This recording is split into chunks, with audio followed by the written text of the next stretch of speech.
Padova è una di quelle città che quasi tutti conoscono di nome, ma in pochi hanno davvero visitato. Eppure, ha qualcosa che pochissime città al mondo possono vantare: un ciclo di affreschi che tra il 1303 e il 1305 ha cambiato per sempre la storia dell'arte occidentale. Un'università fondata nel 1222 che è tra le più antiche del mondo. Una basilica con importanti opere di Donatello che si visita completamente gratis e una piazza che è tra le più grandi d'Europa.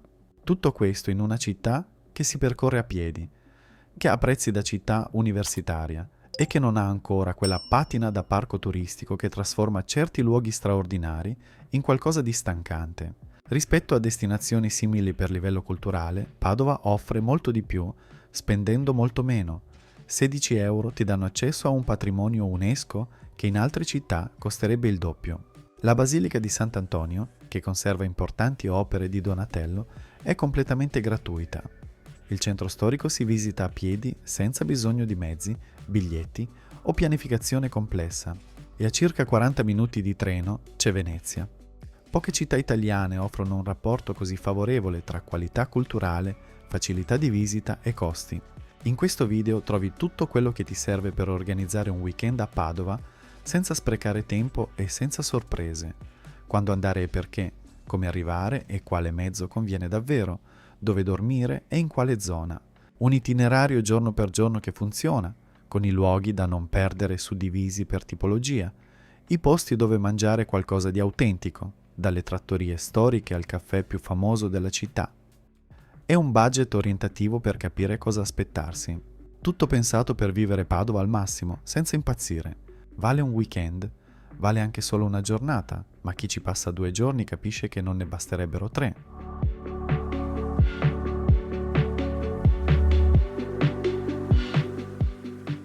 Padova si visita bene in quasi tutti i periodi dell'anno, ma ci sono momenti in cui dà il meglio di sé. La primavera, aprile e maggio, è il periodo ideale. Le temperature sono miti, i giardini e i parchi sono al massimo della loro bellezza, la luce del mattino sulle facciate storiche è qualcosa che rimane in mente. I turisti ci sono, ma non soffocano la città, e i posti alla Cappella degli Scrovegni si trovano ancora con qualche giorno di anticipo. Settembre e ottobre sono il secondo momento consigliato. La luce diventa più calda e radente nel pomeriggio, l'aria si raffredda il giusto e la città riprende il ritmo universitario, che significa più vita nelle piazze, più gente nei bar, quell'energia di fondo che rende i centri storici vivi e non museali.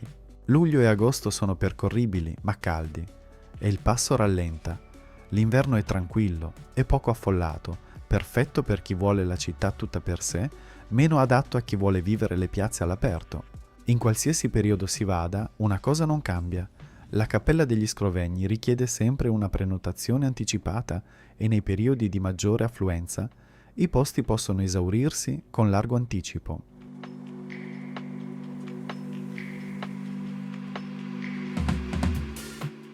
Il treno è la scelta più comoda in quasi tutti i casi e non è solo una questione di comodità, è spesso anche quella più conveniente e più veloce. Da Milano circa 2 ore di alta velocità, da Bologna circa 1 ora e un quarto, meno da Ferrara e Rovigo. Da Verona 40 minuti, da Venezia, se si arriva prima lì o si vuole abbinare le 2 città, bastano tra i 25 e i 35 minuti di regionale. La stazione di Padova è a 10 minuti a piedi dal centro storico.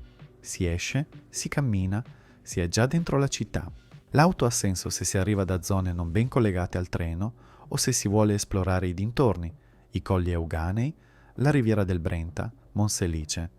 In quel caso le uscite autostradali sono Padova Est o Padova Ovest dalla A4.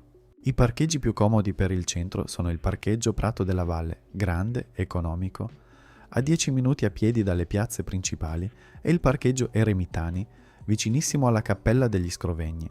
Nei weekend il traffico in centro può rallentare e alcune zone sono a traffico limitato. Vale la pena consultare la mappa prima di arrivare. Se si parte da Venezia, il treno è quasi sempre la scelta migliore. Parcheggiare a Venezia è costoso e complicato, e il regionale che collega le 2 città è frequente e veloce.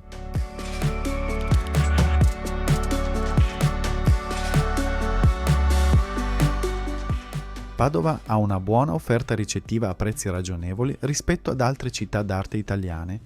Il fatto di essere una città universitaria tiene i prezzi più ancorati alla realtà di quanto non accada altrove. La zona migliore dove stare è il centro storico, nell'area compresa tra la stazione, le piazze principali e la Basilica di Sant'Antonio. Dormire qui significa avere tutto raggiungibile a piedi e potersi godere la città anche nelle ore in cui i turisti di giornata non ci sono, la mattina presto e la sera. Orientativamente, per un weekend in centro, un hotel 3 stelle costa tra i 90 e i 150 euro a notte, con variazioni significative in base al periodo e alla disponibilità. Le strutture B&B e gli appartamenti in affitto breve possono essere più economici. Come sempre, prenotare con anticipo, soprattutto nei weekend primaverili e autunnali, fa la differenza sia sul prezzo che sulla disponibilità.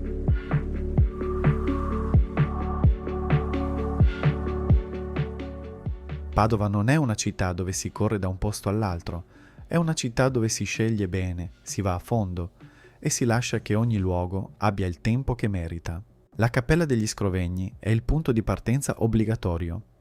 Il ciclo di affreschi di Giotto, inserito dal 2021 nel sito UNESCO dei cicli affrescati del XIV secolo di Padova, è una delle esperienze più intense che l'arte italiana possa offrire. Il biglietto combinato con i musei civici agli Eremitani e il Palazzo Zuckermann costa 16 euro.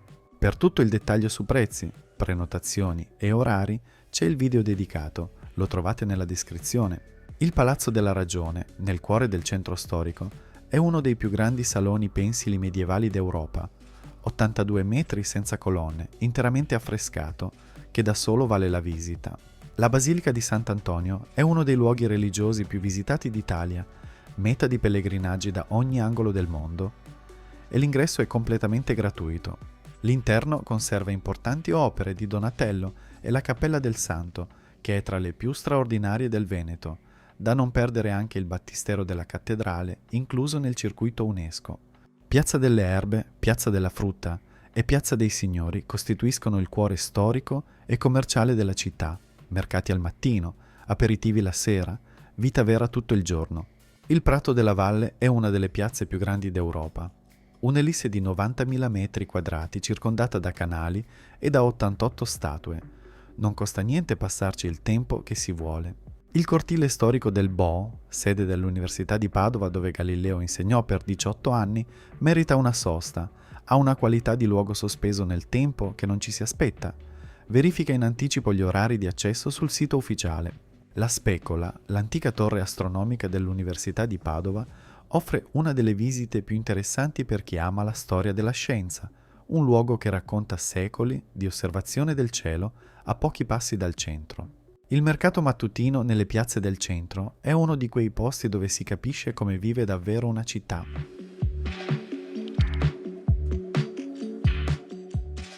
Il weekend, giorno per giorno. Non è un'agenda rigida, è una logica di viaggio che funziona, adattala al tuo ritmo. Venerdì sera. Se si arriva nel pomeriggio, il tempo è sufficiente per sistemarsi e fare un primo giro nelle piazze del centro. Piazza delle Erbe e Piazza della Frutta. A quest'ora sono nel pieno dell'aperitivo, il momento migliore per capire subito che tipo di città è Padova. Una città che vive, che non si è ancora trasformata in una vetrina di se stessa. Cena leggera in zona, prime impressioni, riposo. Sabato. La mattina è il momento più importante della giornata e va dedicato alla Cappella degli Scrovegni. Prenotare il primo slot disponibile, idealmente alle 9, significa entrarci con poca gente, nella luce del mattino, con il silenzio che un luogo del genere merita. Dopo la cappella, i musei civici agli Eremitani con lo stesso biglietto, pranzo nelle piazze o in una delle trattorie del centro. Il pomeriggio è per la Basilica di Sant'Antonio, da visitare con calma, senza fretta, e per il Prato della Valle, che nel tardo pomeriggio ha una luce e un'atmosfera particolari. L'aperitivo è un rito a Padova. Padova è una delle capitali storiche dello Spritz Veneto e le piazze del centro, soprattutto tra Piazza delle Erbe e Piazza dei Signori, sono il luogo ideale per viverlo. Le piazze si riempiono, i bar storici si animano, la città mostra il lato più autentico di sé. Cena con calma, la serata è libera. Domenica. Ritmo più lento. La mattina presto è il momento migliore per le piazze. Il mercato è ancora aperto, i turisti di giornata non sono ancora arrivati. La città ha una qualità di luce e di silenzio che difficilmente si trova altrove. Visita al Palazzo della Ragione e passeggiata nel centro storico. Il cortile del Bo, se aperto, merita una sosta. Pranzo e partenza nel primo pomeriggio, o per chi si ferma, un ultimo giretto prima di prendere il treno.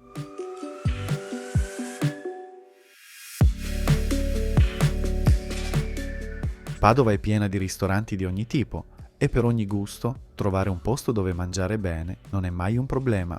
Quello che è meno ovvio per chi non conosce la città è dove trovare la cucina padovana vera, quella della gallina padovana, del baccalà mantecato, dei bigoli, della pasta e fagioli, del fegato alla veneziana.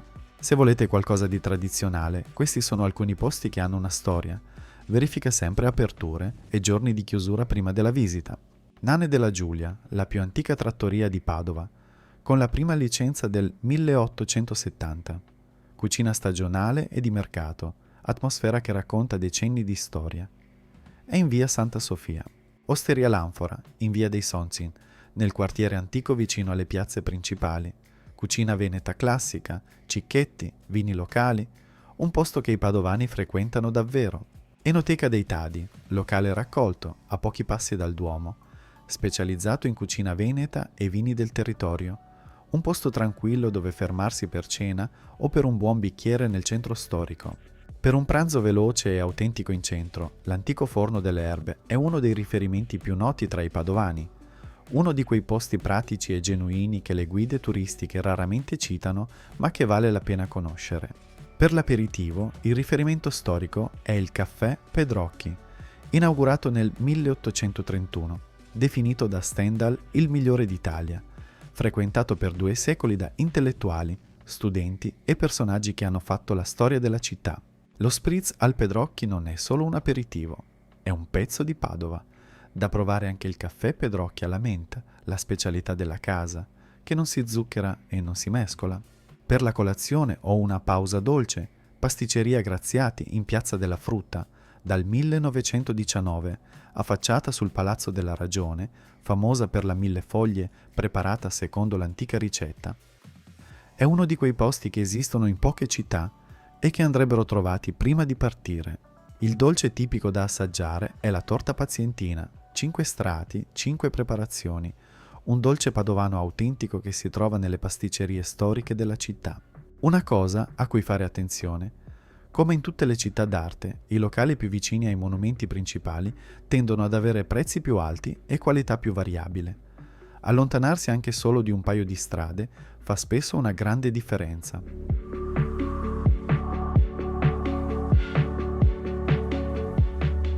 Budget orientativo.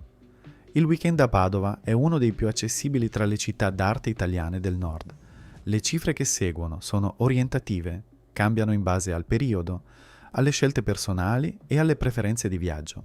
Per un weekend di 2 notti in centro, mettendo in conto alloggio, musei, vitto e trasporti, un budget essenziale, ostello o struttura ricettiva economica, musei con il biglietto combinato, pasti nei mercati o nelle trattorie più semplici, si aggira intorno ai 150-200 euro a persona. Un budget medio, hotel 3 stelle, biglietto combinato Scrovegni, pasti in trattoria, aperitivo e caffè storico, sta tra i 250 e i 350 euro a persona. Un budget comfort, hotel 4 stelle, tutto il circuito museale, cene con scelta, qualche extra, può arrivare a 450-500 euro a persona. I musei sono tra le voci più contenute. 16 euro per la Cappella degli Scrovegni con i musei civici è un prezzo che in poche altre città si trova per un patrimonio equivalente. La Basilica di Sant'Antonio è gratuita. Il centro storico si visita a piedi. Qui si spende di più per dormire e mangiare che per la cultura. Ed è già un segnale di quanto questa città sia conveniente per quello che offre.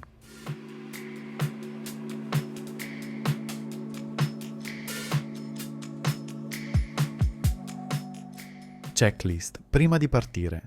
Prima di chiudere la valigia, 5 cose concrete da fare nell'ordine giusto. Prenota la Cappella degli Scrovegni attraverso i canali ufficiali indicati su cappelladegliescrovegni.it.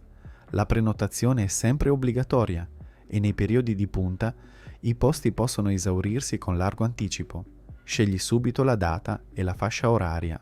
Se pensi di abbinare una visita alla Riviera del Brenta, verifica eventuali lavori o limitazioni al parco di Villa Pisani sul sito ufficiale prima della visita. Verifica gli orari della Basilica di Sant'Antonio e del Palazzo della Ragione su turismopadova.it. Gli orari stagionali cambiano. Se arrivi in auto, individua il parcheggio prima di partire. Prato della Valle o Eremitani sono i più comodi per il centro. Porta scarpe comode. Padova si visita a piedi, su San Pietrini e selciati storici, e una giornata intera di cammino è la normalità.